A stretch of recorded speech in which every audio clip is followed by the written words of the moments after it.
Assalamualaikum warahmatullahi wabarakatuh. Halo teman-teman, selamat datang di video Praktikum 1 Dinamika Populasi Ikan, yaitu materi biostatistika.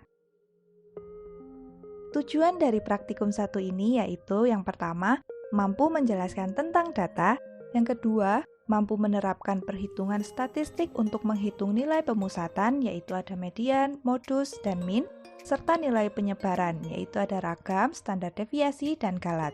Yang ketiga, mampu menduga hubungan kekerabatan stok ikan antara wilayah satu dengan wilayah yang lainnya. Nah, sekarang kita masuk ke dalam materi. Yang pertama ada data. Data merupakan sekumpulan fakta numerik atau non-numerik yang dapat dijadikan bahan untuk pengambilan kesimpulan. Pada umumnya, data ini dibagi menjadi dua, yaitu data kualitatif dan data kuantitatif. Data kualitatif ini biasanya disebut dengan data yang bukan berupa angka dan tidak bisa dilakukan operasi matematika. Contohnya seperti jenis ikan, jenis alat tangkap, warna, dan lain sebagainya. Sedangkan data kuantitatif merupakan data angka dalam arti sebenarnya yang menunjukkan kuantitas dan dapat dilakukan operasi matematika. Data kuantitatif terdiri dari dua, yaitu ada discrete dan continue. Discrete merupakan bilangan bulat atau bilangan asli. Contohnya ada jumlah ikan, di mana jumlah ikan ini tidak mungkin akan disebutkan dalam 10,5 ekor, 11,2 ekor. Jadi tidak mungkin ada pecahan di dalamnya, sehingga disebut dengan bilangan bulat atau bilangan asli. Lalu ada data continue, yaitu data yang didapatkan dari hasil pengukuran. Data ini tidak harus dalam bilangan bulat. Contohnya seperti panjang ikan, yaitu biasanya kan dapat 5,7 cm, 10,3 cm, yaitu ada nilai pecahan atau desimal di belakangnya. Data berdasarkan skala dibagi menjadi 4, yaitu ada nominal, interval, rasio, dan ordinal. Data nominal ini biasanya digunakan untuk menggolongkan data kategorikal yang tidak memiliki urutan atau tingkatan. Contohnya seperti jenis kelamin, yaitu ada jantan dan betina. Diberikan nominal 1 dan 2, jadi misalkan jantan nominalnya 1, betina nominalnya 2. Data interval ini biasanya digunakan untuk menggambarkan data numerikal yang tidak memiliki nilai 0 absolut, sehingga operasi perbandingannya tidak dapat dilakukan. Contohnya ada interval suhu perairan sekitar 10-20 derajat Celcius dan 30-40 derajat Celcius. Kemudian ada data rasio. Data ini biasanya digunakan untuk menggambarkan data numerikal yang memiliki nilai 0 absolut sehingga dapat dibandingkan. Contohnya ada panjang ikan, di mana panjang ikan ini tidak mungkin 0 cm. Dan yang terakhir ada data ordinal. Data ini biasanya digunakan untuk menggolongkan data kategorikal yang memiliki ukuran atau tingkatan tertentu, yaitu seperti tingkatan kematangan gonad atau TKG ada 1-4. Materi kedua ada stok ikan. Stok ikan merupakan kumpulan individu satu spesies yang saling tercampur satu sama lain seperti reproduksi, lalu memiliki parameter yang sama dan menempati wilayah tertentu. Nah, dapat dilihat pada gambar ada dua garis, yaitu garis lurus dan garis putus-putus.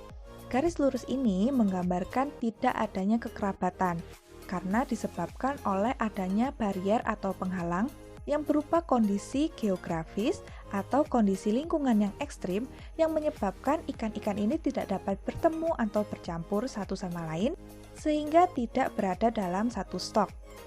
Sedangkan untuk garis putus-putus menggambarkan hubungan kekerabatan yang masih dekat.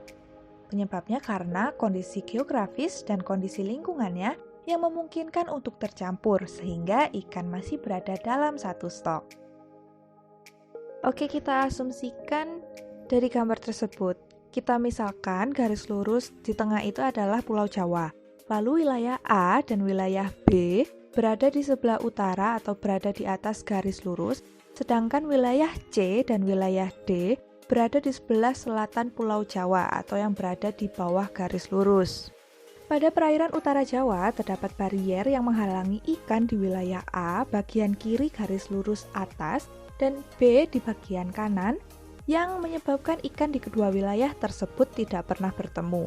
Sehingga pada perairan utara Jawa terdapat 2 stok ikan. Lalu pada perairan selatan Jawa, ikan di wilayah C dan wilayah D bisa saling tercampur karena tidak terdapat barier atau penghalang yang disimbolkan dengan garis lurus putus-putus. Sehingga ikan di kedua wilayah tersebut berada dalam satu stok. Jadi dapat disimpulkan secara keseluruhan pada gambar terdapat 3 stok ikan, di mana dalam melakukan pengelolaan perikanannya, stok ikan di wilayah A dan wilayah B harus dikelola secara sendiri-sendiri karena merupakan 2 stok yang berbeda. Sementara untuk wilayah C dan wilayah D dapat dikelola secara bersamaan karena merupakan satu stok. Lalu materi ketiga ada ukuran pemusatan. Ukuran pemusatan merupakan penyederhanaan data untuk mempermudah peneliti dalam membuat interpretasi dan mengambil suatu kesimpulan. Ukuran pemusatan ini dapat mewakili keseluruhan dari data. Contoh dari ukuran pemusatan yang pertama ada min, di mana nilai min ini biasa disebut dengan nilai rata-rata. Rumus min pada Microsoft Excel ialah average. Lalu ada median. Median ini merupakan nilai tengah dari kumpulan data yang telah diurutkan. Rumus median pada Microsoft Excel ialah median. Dan yang terakhir ada modus. Modus merupakan data atau nilai yang sering muncul atau memiliki frekuensi terbanyak. Rumus modus pada Microsoft Excel ialah mod. Nah, jangan lupa bahwa penulisan rumus pada Microsoft Excel harus diawali dengan tanda sama dengan. Materi keempat ada ukuran penyebaran.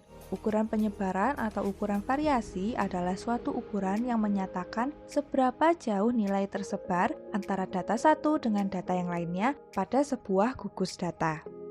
Contoh dari ukuran penyebaran yang pertama ada ragam, yang merupakan nilai ukuran data di mana data tersebar.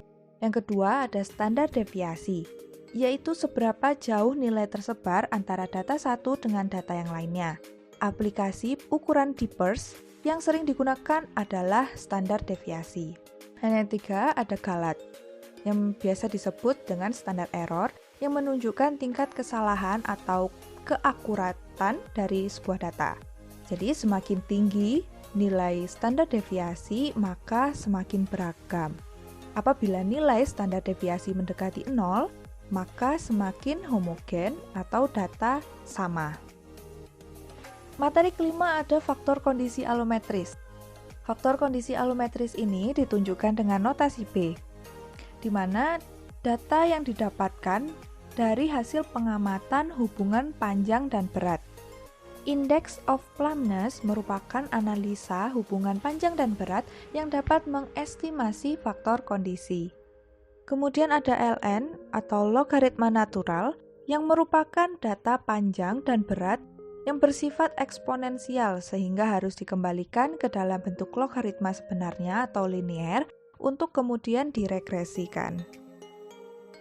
Kemudian materi terakhir ada penarikan keputusan, yaitu kita menggunakan uji T, di mana uji T ini untuk menguji pengaruh masing-masing variabel bebas secara sendiri-sendiri terhadap variabel terikat. Output dari uji T yaitu ada T hitung dan T tabel. Apabila T hitung lebih kecil daripada T tabel, maka terima H0 dan tolak H1. Apabila T hitung lebih besar daripada T tabel, maka tolak H0 dan terima H1. Kita umpamakan dari variabel bebasnya yaitu panjang, kita sebut dengan X, dan variabel terikat yaitu berat, kita sebut dengan Y. Nah, X, panjang, mempengaruhi Y. Sehingga apabila panjang atau nilai X berubah, maka berat atau nilai Y akan berubah juga. Oke teman-teman, untuk penjelasan materi sudah selesai. Cukup sekian untuk video kali ini. Mohon maaf apabila ada kesalahan. Terima kasih sudah menonton dan sampai jumpa di video-video selanjutnya. Wassalamualaikum warahmatullahi wabarakatuh.